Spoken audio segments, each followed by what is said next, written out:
खटमलपुर गांव के कोने में एक टूटा फूटा घर था। वहीं रहती थी एक सीधी सादी लड़की, लज्जो, और उसकी माँ शांता, जो बहुत बीमार थी। कुछ ही दिनों में शांता चल बसी। माँ, माँ, तुम कहाँ चली गई माँ? अब मैं किससे कहूँ कि मुझे भूख लगी है? अब कौन मेरे बालों में तेल डालेगा माँ? बाबा, अब मैं किसे माँ बोलूं? बाबा। अम्मा तो चली गई बिटिया, अब तू ही अपनी दुनिया है। रोने से दिल हल्का होता है, पर जो चला गया वो लौट कर नहीं आता। सब्र रख, चल अब आंसू पोंछ ले। अम्मा तुझे यूं टूटता हुआ नहीं देख पाएंगी। कुछ साल यूं ही बीत गए।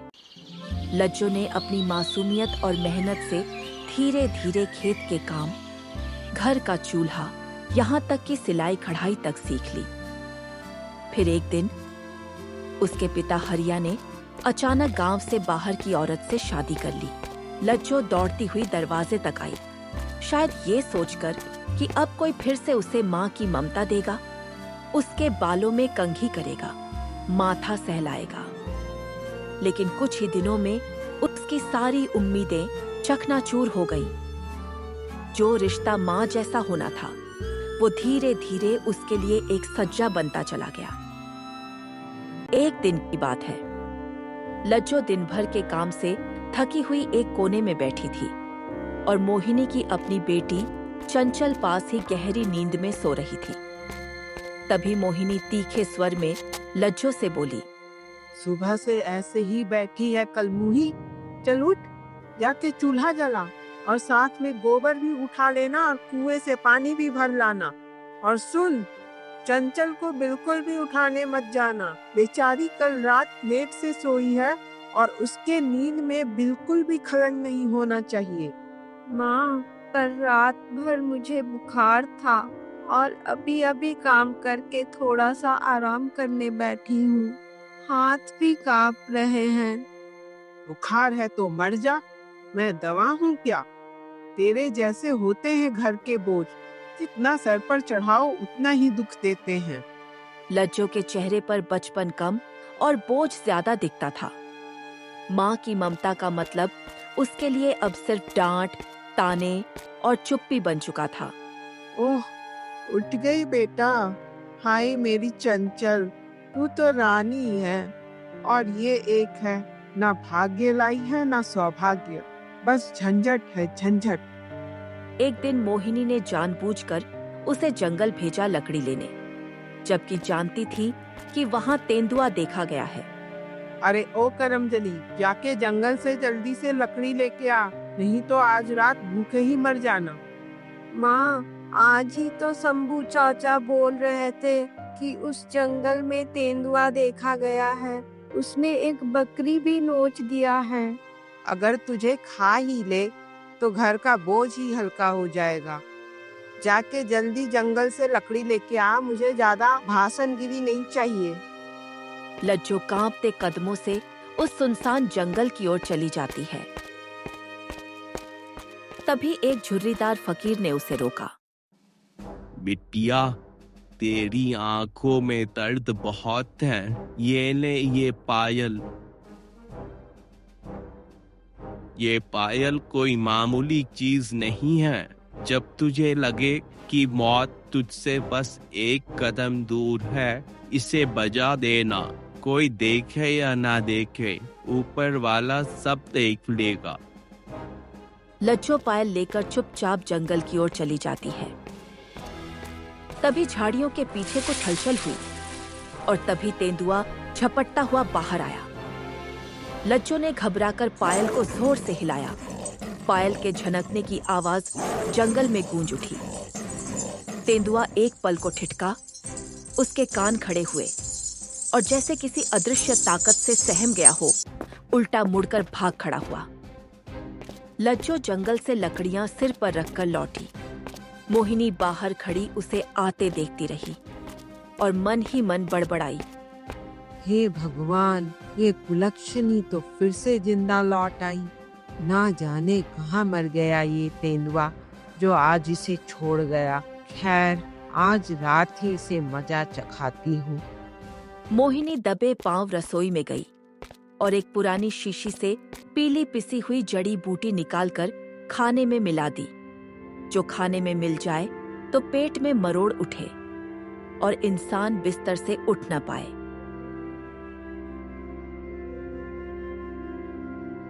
ये ले, खा ले और ज्यादा बहाना मत बनाना, वरना भूखे ही सो जाना। लज्जो चुपचाप थाली के सामने बैठ जाती है, बिना कुछ कहे खाने की तरफ देखती है। लेकिन तभी ठंडी हवा के साथ एक धीमी कांपती आवाज आंगन के बाहर से सुनाई दी। बिटिया, कोई है क्या? 2 दिन से भूखी हूँ, कुछ बचा हो तो दे दो।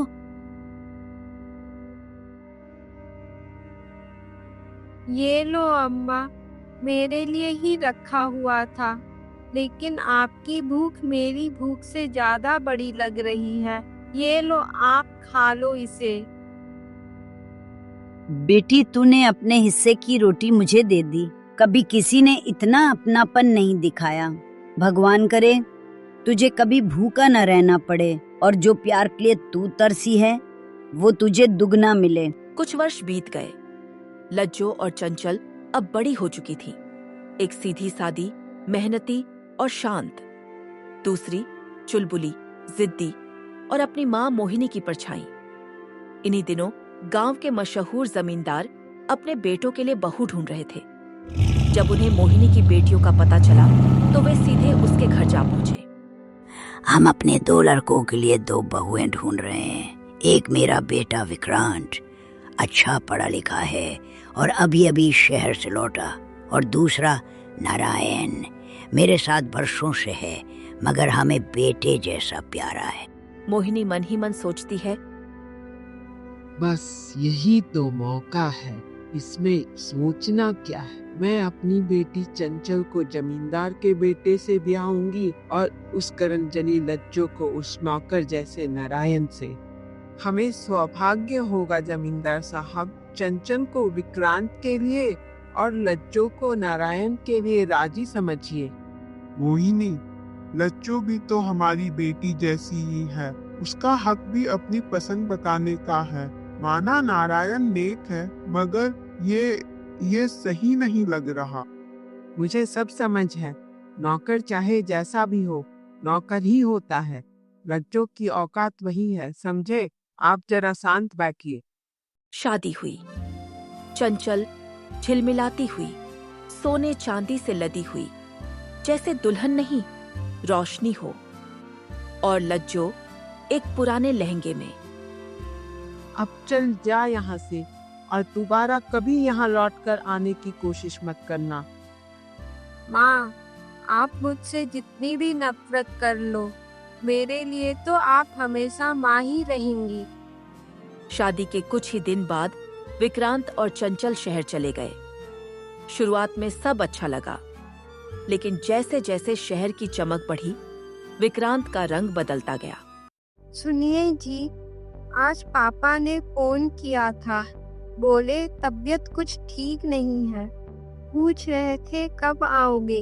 हर बात में पापा पापा बोल देना, यहाँ बहुत काम है, और वैसे भी जब तक नारायण भैया हैं वो ख्याल रख लेंगे। अब हर खांसी बुखार में गाँव नहीं जा सकता मैं। पर उन्होंने तो आपके लिए ही सब कुछ। चलिए छोड़िए। बस करो, अब तुम भी मुझे प्रवचन मत दो।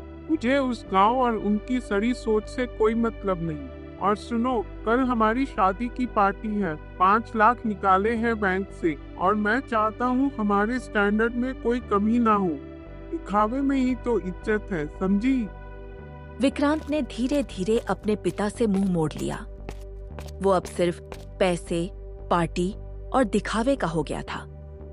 और चंचल, उसे महसूस हुआ कि उसने पति तो पाया, पर साथ नहीं। उधर गांव में ना कोई दिखावा था, ना ही झूठा सम्मान।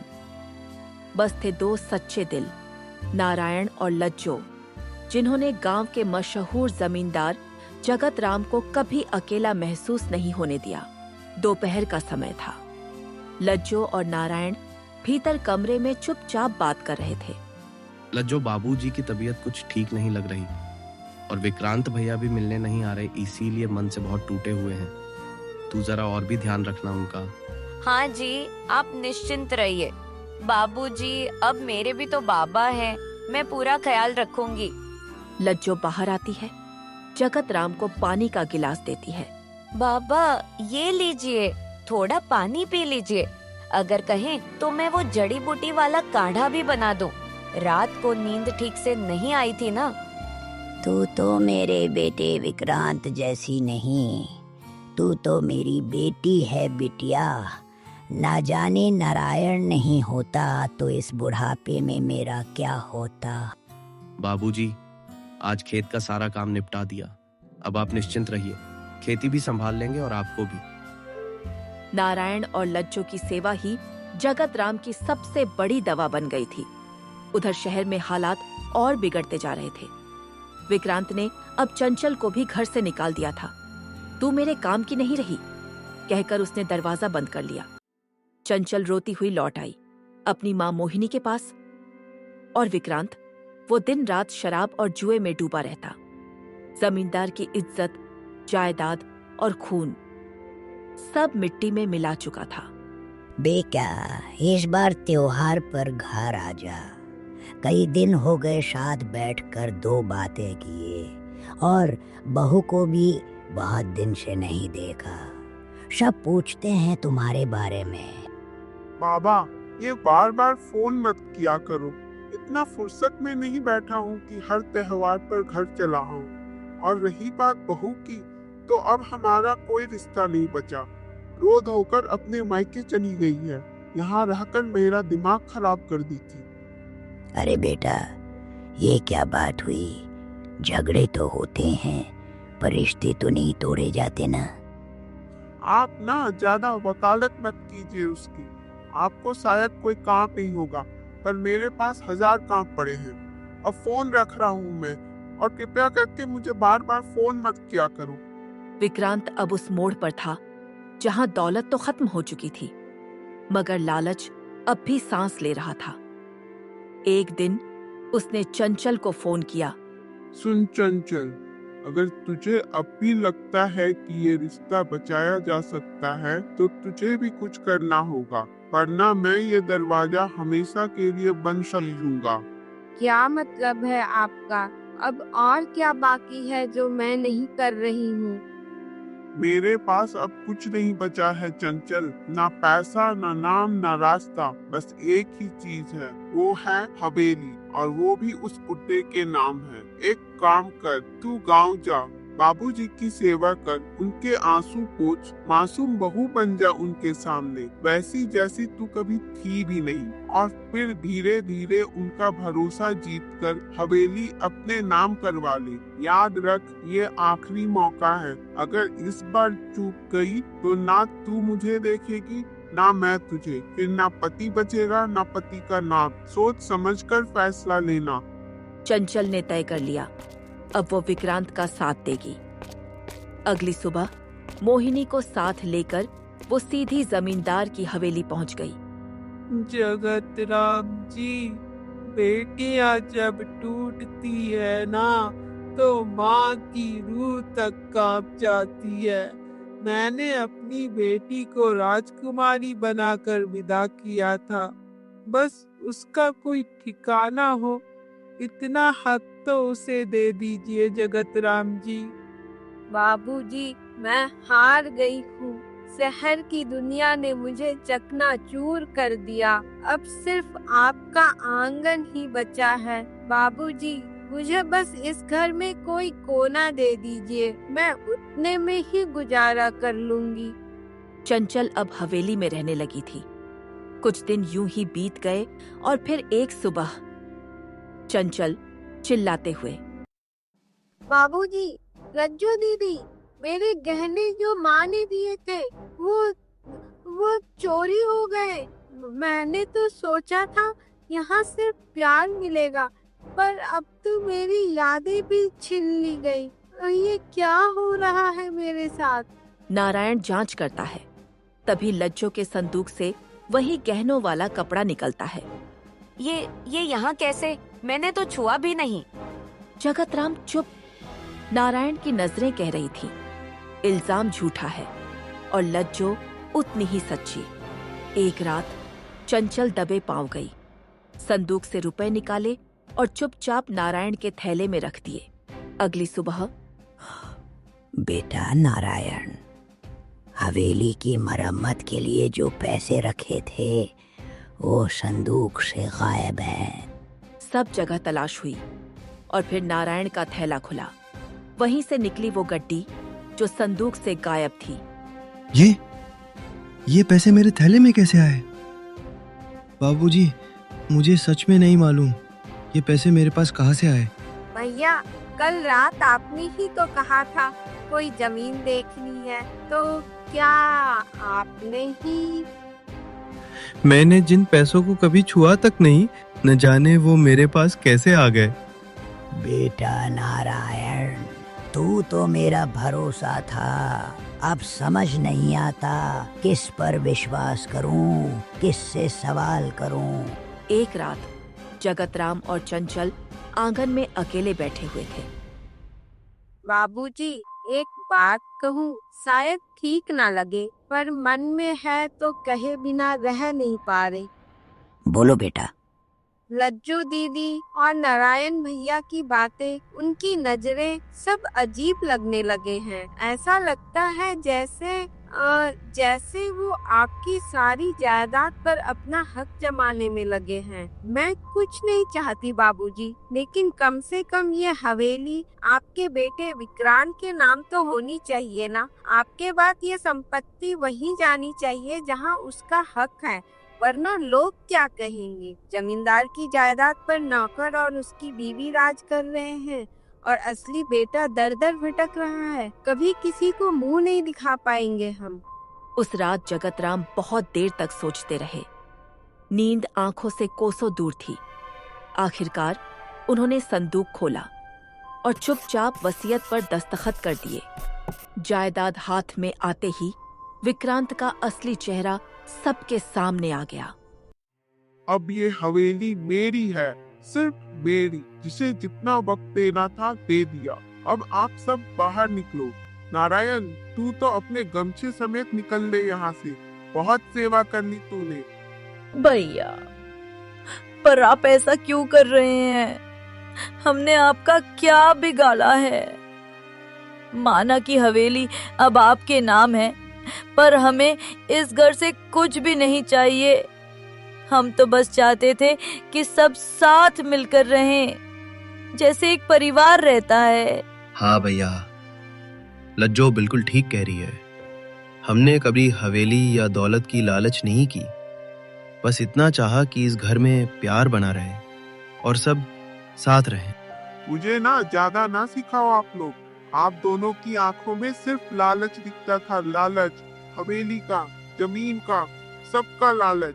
और बाबूजी की वही घिसी पिटी बातें अब और नहीं सुनी जाती मुझसे। सीधा सीधा अपना बोरिया बिस्तरा बांधो और निकलो यहाँ से, अभी के अभी। और तू चंचल, तू तो ज्यादा शरीफ बन मत। जो औरों के लिए साजिश रच सकती है, वो किसी दिन मेरे लिए भी जहर बन जाएगी। जा, तुझे भी अब इस हवेली में रहने का कोई हक नहीं। मैंने तो सिर्फ आपका साथ दिया था, उसका ये सिला मिला मुझे। साथ दिया या चाल चली, ये तो तू ही जानती है। तेरे जैसे लोग साथ नहीं, सिर पर बोझ बनते हैं। और मैं कोई बोझ उठाने का शौक नहीं रखता। चल निकल यहाँ से। उस दिन सबने भारी दिल से हवेली को अलविदा कहा। नया आशियाना तो मिल गया, पर यादें वहीं छूट गईं। और चंचल वापस लौट आई अपनी माँ मोहिनी के पास। कुछ महीनों बाद हवेली बिक चुकी थी। विक्रांत शराब, जुए और बर्बादी में खुद को खो चुका था। अब उसके पास न दौलत थी, न नाम, न कोई अपना। उधर नारायण और लज्जो दोनों ने मिलकर खेतों को सींचा, मेहनत की और कुछ ही सालों में उनका नाम गांव के सबसे बड़े सम्मान में बदल गया। उधर चंचल पूरी तरह टूट चुकी थी। जिस सपने को उसने पाने के लिए सब दांव पर लगाया, वही सपना अब उसे रोज भीतर से काट रहा था। बेटा, तू चिंता मत कर, सब ठीक हो जाएगा। तू बस टूट मत, मैं हूँ ना तेरे साथ। मत कहो कि तुम मेरे साथ हो। कहाँ थी जब मेरी जिंदगी का सौदा कर रही थी? पर बेटा, मैंने तो सिर्फ तेरा भला चाहा था। भला? जिसे तुम भला कहती थी ना, वह मेरी बर्बादी की शुरुआत थी। तुम्हें नारायण कमजोर लगा क्योंकि वो नौकर था, लेकिन उस नौकर ने ही लज्जो को रानी बना दिया है। पता है उस विक्रांत ने मुझे क्या कहकर बाहर निकाला? कि मैं बोझ हूँ। कभी तुम उस लज्जो को बोझ बोलती थी, आज देखो वो रानी बन बैठी है। और मैं उस विक्रांत के साथ बांधी गई जो पति कम शैतान ज्यादा निकला। तुमने मेरे लिए रिश्ता नहीं देखा माँ, बस जमींदार का बेटा देखा, पैसा देखा, हवेली देखी और बेटी की जिंदगी बेच दी। अब क्या कहूँगी माँ कि सब मेरी किस्मत थी? नहीं, ये सब तुम्हारी चाह थी, तुम्हारी जिद, तुम्हारा लालच जो मेरे हिस्से में नर्क छोड़ गया। चंचल, मैं सच में पछता रही हूँ बेटा। अब पछताने से क्या मिलेगा? जब मैं तड़प रही थी तब तुम्हारे पास तसल्ली की एक शब्द भी नहीं था। अब मेरे पास आंसू है पर ममता नहीं बची। अब मैं तुम्हें माँ नहीं कह सकती। आज के बाद आप मेरी माँ नहीं और मैं आपकी बेटी नहीं। अब आप मेरी जिंदगी में कुछ नहीं रही, कुछ भी नहीं। चले जाओ यहाँ से। चंचल की इन बातों ने मोहिनी का दिल दुख से भर दिया। उसे पहली बार एहसास हुआ कि लज्जो के साथ जो किया वो एक माँ की नहीं, एक जालिम की हरकत थी। पछतावे ने उसकी आंखें भिगो दी और दिल को अंदर तक तोड़ दिया। पछतावे के आंसू लिए मोहिनी लज्जो से मिलने जाती है। बेटा लज्जो, मैंने तेरे लिए कभी अच्छा नहीं चाहा, पर भगवान ने मुझे मेरा सबक दिखा दिया। मेरी ही लालच ने मेरी बेटी का घर उजाड़ दिया। मैंने विक्रांत को सिर्फ सोना समझा, पर असल में नारायण सोना था जिसे मैंने कोयला समझा था, और विक्रांत जिसे मैंने रत्न समझा, उसने तो हमारी दुनिया ही उजाड़ दी। माफ कर दे बेटी, मैं बहुत थक गई हूँ। माँ, आपसे मुझे कभी कोई शिकायत नहीं थी। जब से आपने मुझे बेटा कहकर बुलाया, वो मेरे लिए सबसे बड़ा सम्मान है। आप चिंता ना करें, आगे सब अच्छा ही होगा। नहीं कहा आपने, जिसे खून का रिश्ता समझा उसी ने जड़ें काट दी, और जिसे नौकर माना वही आखिरी वक्त में सहारा बना। हाय रे मेरी आंखों की भूल। वसीयत पे दस्तखत तो कर दिए, पर असली बेटे को कभी समझा ही नहीं। काश ये समझ पहले आई होती। कभी कभी रिश्तों की पहचान खून से नहीं, वक्त पर निभाए गए साथ से होती है। और जहाँ प्यार हो, वहीं सच्चा परिवार बसता है।